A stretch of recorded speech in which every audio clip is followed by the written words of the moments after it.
New videos every day. So I'm John Breeding. Today is March 24th, 2010, a rainy day in Austin, Texas.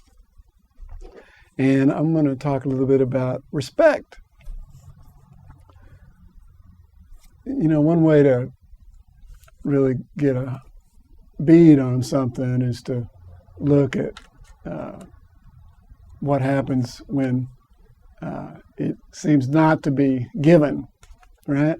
And so in this case, we're talking about disrespect, which would be called dissing somebody, right? You know, so that's a real issue, this thing of disrespect. You know, in certain circles, you can get killed over disrespect. And for different reasons in different cultures, as far as what's considered respectful or respectable, but you can get killed, you know. And in some cases, it's important to survival. For example, in certain gang settings, you know, if you allow yourself to be disrespected, you're just going to get stomped on. So it kind of makes sense to be strong and sometimes violent in response to disrespect. Whereas in most places, you know, it would be more clear that it's just an or a reaction to something, you know, that when you're disrespected, it's not really a threat to your survival. It's just somebody else's opinion or whatever. And yet there's a reaction. And it's a quality that's important to get, however you're going to get it. You know, whether it's violent notoriety, because the only way you're going to get respect is by being a badass, you know, or if there's other ways that are considered more acceptable in conventional society, right? Respect. You know, or think about teaching respect, you know, it's like we want to teach respect. We're going to teach our kids to respect us, you know. And that's basically a justification for rejecting or using physical violence on somebody. You know, you're not going to be respectful, I reject you, I withdraw from you. You're not going to be respectful, I'll teach you respect, whack. And you whack your kid, right? You know, so you use that felt disrespect as an excuse for your asserting your control, or as a justification for your being out of control and disrespectful towards that person. It's a reactivity. You know, similarly, like if you think about psychiatry and a paternalistic attitude where you treat another human being as incompetent or as a child, you know, as a justification for disrespect your self-determination and call you mentally ill, which makes you a child, and then I can lock you up against your will and I can forcibly drug you against your will. Disrespect. The whole thing of biological psychiatry and saying that we're really going to save respect and avoid stigma by letting people accept their mental illness and remove the stigma from mental illness. When what actually happens is we tell somebody they're defective and we end up treating them with less respect because they're considered biologically and genetically defective. And so we can decide for them. Here's an example. Have you ever heard of the concept of refusal to learn? You know, it's like I'm looking at students in the classroom who aren't learning, and so I call them learning disabled or ADHD or dyslexic or whatever, you know? And this guy, Herbert Coles, developed this idea that he recognized that with some of his students, what was really going on was refusal to learn, particularly in certain situations where mostly young people of color students, mostly white teachers, in overt or covert racism going on. The students said, screw this, you know, I'm going to refuse to learn. And then you're looking at him as either lazy and unmotivated, or looking at him as dyslexic or learning disability or whatever, right? And what's really going on is a disrespect because you're unable to see them as self-determining and refusing to learn and to participate in a situation that they saw as oppressive. All confused around the issue of respect. In that case, it's disrespect as not seeing and then putting your own judgment on it, right? Very, very common dynamic. Respect requires seeing and being seen. I can't respect somebody unless I see them. And I don't feel respected unless I feel seen for who I am, right? In terms of dealing with children, we call it mirroring. Reflecting back that, yes, I see your power when you say no. I see you through the eyes of delight at how wonderful you think you are. I respect that. I witness it. I'm aware of that. And I mirror it. I reflect that to you, and you feel seen.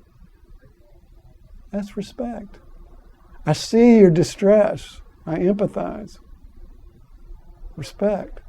As opposed to, oh, you're mentally ill and I'm going to tell you what to do with your life. Right? Respect requires seeing and being seen. It also requires modeling. The do as I say, don't talk that way to me. Say yes, sir, to you. It's like, do as I say. It doesn't work.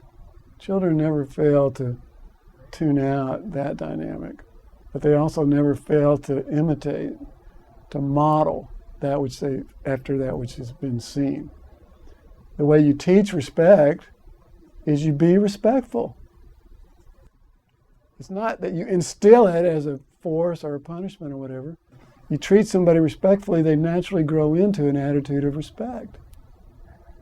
You treat other people with respect as a model, and that becomes emulated. It's a whole atmosphere and attitude that is modeled, mirroring and modeling. That's how you teach respect. It's not through reward and punishment and instilling some arbitrary code, certainly by force or by persuasion or whatever. Seeing and being seen, mirroring, modeling, becoming and being respect, and conveying that, right? That's really pretty simple. The good news is that respect is really human nature when you're not in distress, because it's the nature of awareness. Awareness is like a light that shines upon all, with respect, meaning with awareness, with seeing it for what it is.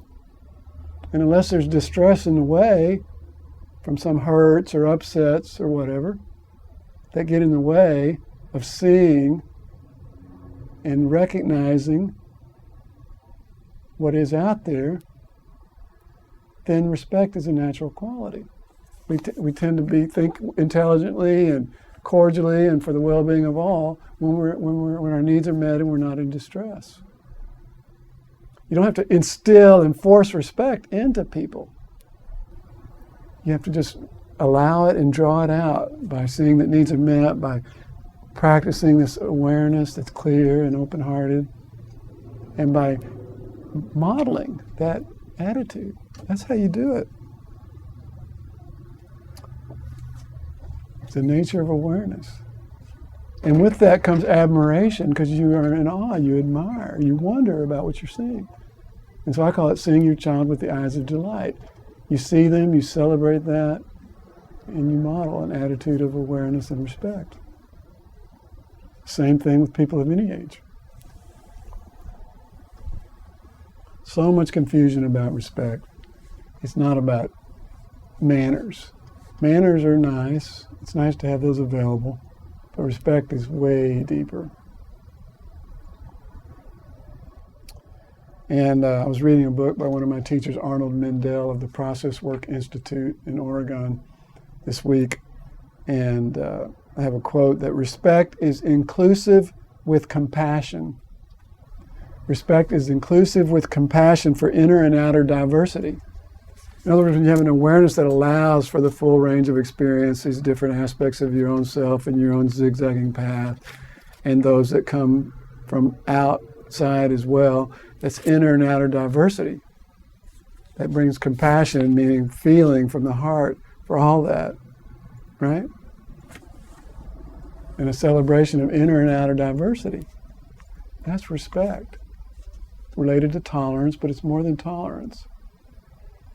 It's compassion and awareness and support for diversity, as opposed to a reactivity that says this is worthy of respect and these things need to be suppressed or avoided or punished or whatever. Those are justifications for your own disrespect.